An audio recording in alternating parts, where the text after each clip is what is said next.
The bomb has been planted. What is up, guys? Get Flanked here, and welcome to episode 3 of Building the SND Mind. In this episode, we're going to cover how to handle a situation in which you're on offense and it's maybe you and a teammate against 3, 4, or even 5 on the other team. These situations in which you're outnumbered are always really tricky, and I'm not telling you that I can make you win every single round, but I think the tips that I'm going to give you in this episode are going to help you win more rounds, get more clutches, and just give you some hope in those situations. It's very easy just to kind of throw up your hands when you're that bad outnumbered and think that, you definitely lost. But if you follow the tips that I'm going to show you here, it'll give you a better chance of winning in those situations. We're also going to talk about when you should and shouldn't plant the bomb in Search and Destroy, which is something that I think a lot of players don't have a very good grasp of. Most of the time it's good to plant the bomb, but there are some situations in which it puts you at a disadvantage to plant the bomb. We're just going to cover one round in this episode, and we're going to go ahead and hop into that right now.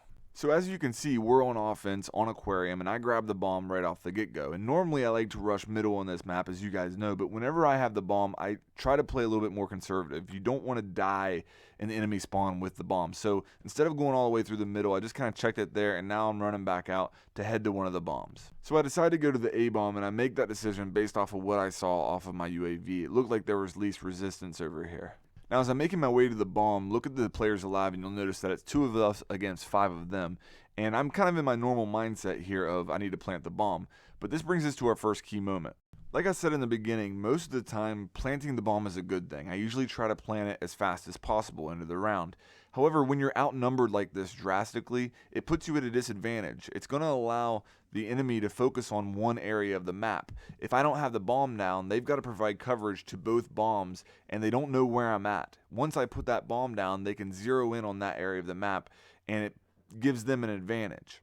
Now, with that said, if you outnumber the enemies, you definitely want to plant the bomb as soon as possible. If there's 4 of you guys against 2 of them, get the bomb down as soon as possible. Make them come to you.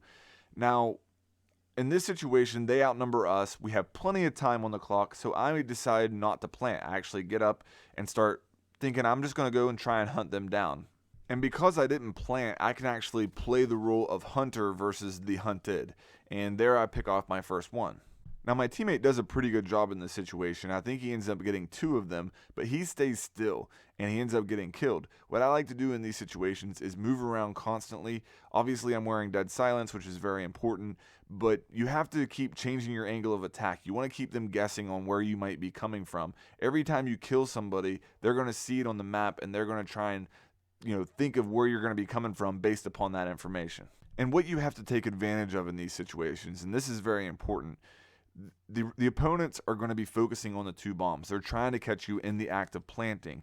So figure out a way to get behind people like I just did with that guy. Figure out a way to sneak in and attack these spots where they could be guarding the bombs from.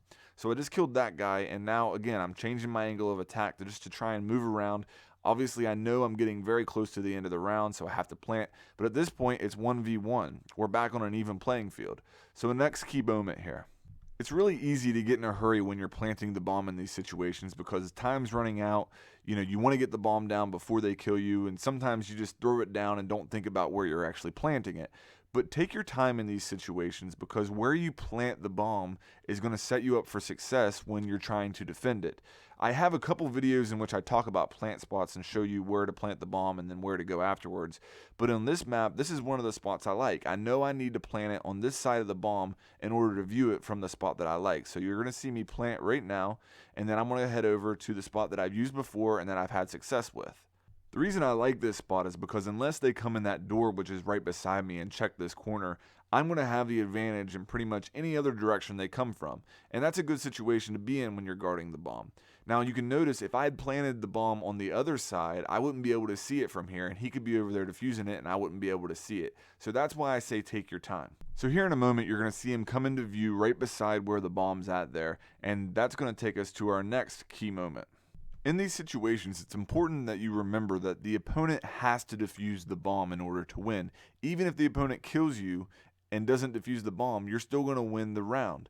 So I see him pop up there. I could have started shooting him there, but I didn't like that situation. I felt like he's definitely saw me, and I didn't necessarily have the advantage there.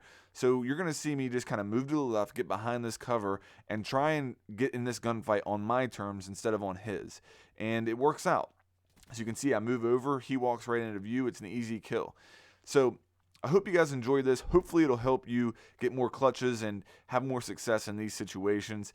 If you did, please make sure that you like and subscribe, and I'll have more coming your way here soon.